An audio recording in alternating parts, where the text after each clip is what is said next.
Bonjour, j'espère que tout va bien chez toi, mais sinon, j'espère que ta journée sera meilleure.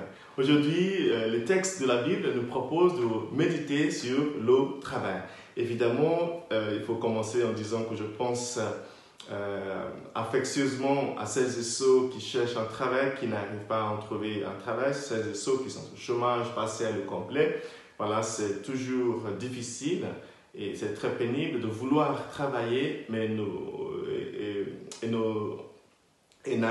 ne pas trouver quelque chose à faire. C'est très très difficile. Aujourd'hui, Saint Paul nous dit dans sa deuxième lettre aux Thessaloniciens, chapitre 3, de versets 6 à 10, et ensuite de versets 16 à 18, que celles et ceux qui ne travaillent pas, qui ne mangent pas, pour souligner l'importance du travail. Le travail, c'est très important pour toute société, pour tout individu dans le monde. C'est pour ça que Saint Paul, je vous rappelle le contexte d'hier, les Thessaloniciens ne faisaient plus rien. Ils s'affairaient à ne rien faire parce qu'ils croyaient que Jésus allait revenir très tôt ou très vite.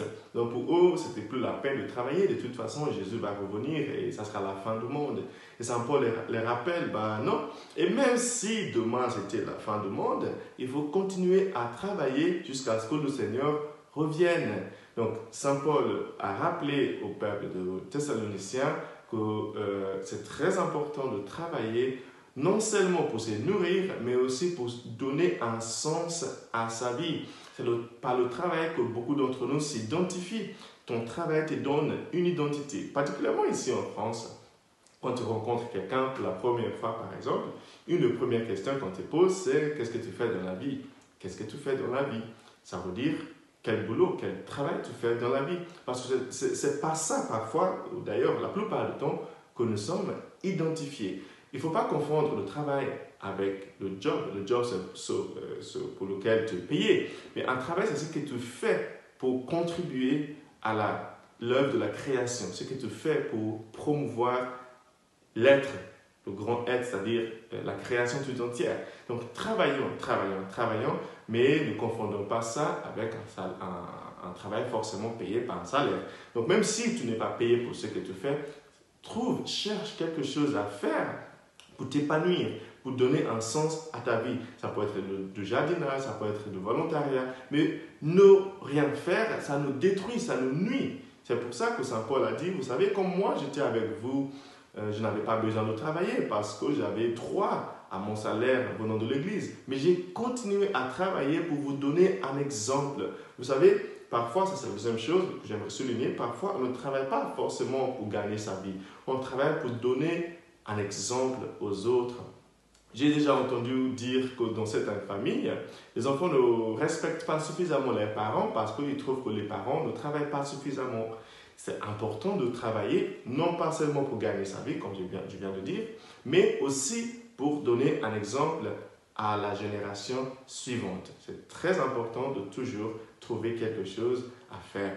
Et la troisième chose sur laquelle j'aimerais terminer, c'est qu'entre là où nous sommes et là où nous voudrions être, ce qui reste, c'est une échelle qui s'appelle du travail. Nous avons tous des rêves, nous avons tous des choses que nous avons envie de faire, nous avons tous des nouvelles aventures que nous avons envie de faire. Tout ce qui reste à faire après ces rêves, c'est du travail.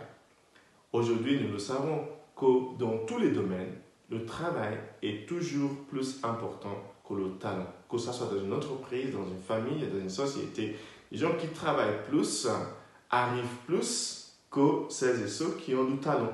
Donc si tu as du talent et que tu ne travailles pas, tu ne vas pas forcément aller très loin. Ce n'est pas parce que tu es intelligent que tu vas aller très loin. Il faut y mettre aussi du travail.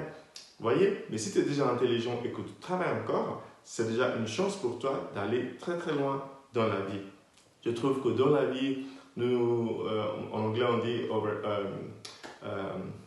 overestimated. Je pense que nous surestimons le fait d'être talentueux ou le fait d'avoir une passion pour quelque chose. Ben non, c'est une question de destin, c'est une question du sens. Tu te lèves, tu te laves et tu te mets au travail. C'est aussi simple que ça. Ce n'est pas une question d'attendre une motivation, d'attendre quelqu'un pour t'encourager. Ben non, c'est ta vie. Le travail, c'est la vie humaine. C'est par le travail que nous faisons avancer le monde.